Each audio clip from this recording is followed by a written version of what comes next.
Dan Brown passou por Portugal. O autor de livros como Código da Vinci e Inferno veio a Lisboa apresentar o seu novo livro Origem e o barulho das luzes aproveitou para conversar com o escritor.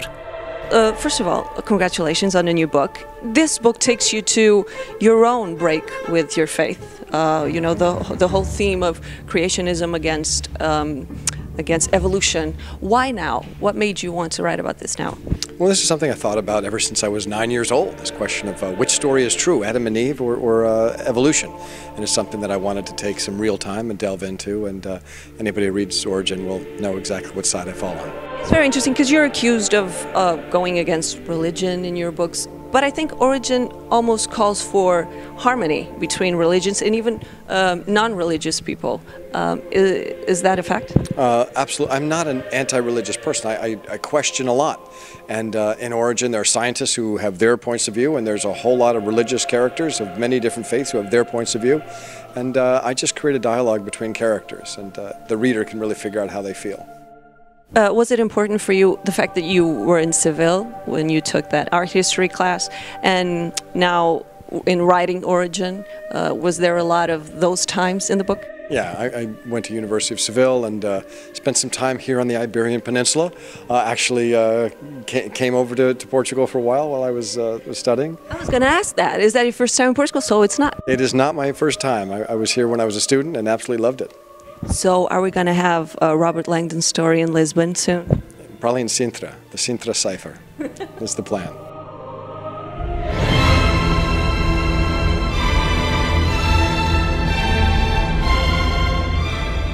What does it feel like to see your words turned into a movie and in the big screen? Oh, it's a strange experience. You know, these are images that you conjure in your mind, and all of a sudden they're in front of you in 3 dimensions, but it's a lot of fun.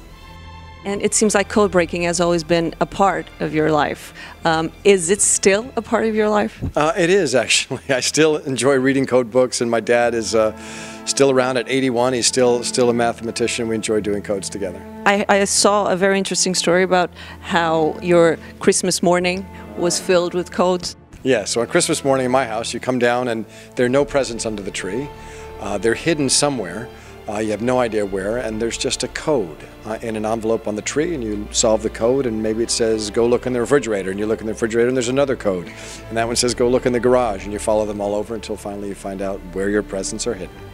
I think I'm going to copy that one. It's fun. The kids love it. My dad still does it for our 11-year-old nephews, so they still like it. Is this true? I read that in your own house you can still do treasure hunts because you have, like, well, not codes, but secret passageways. Is that true? We do. We have a lot of secret passageways, and you know, it's very scary for some people because there's a huge painting and you push on it, it opens into a hallway, and nobody knows where it goes. It's a lot of fun. It's very spooky. It's like a playground. Kind of, yeah.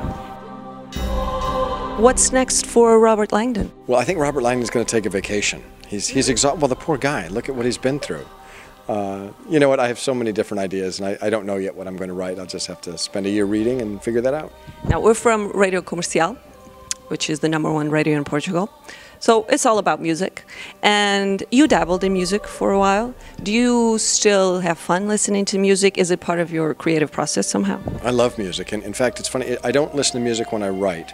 But I write for about 8 hours, 4 a.m. until maybe noon. And then as I move back into the real world, I always stop and play piano in our house for about half an hour to sort of recalibrate the mind. I still love writing music, still love playing music, and it's a hobby.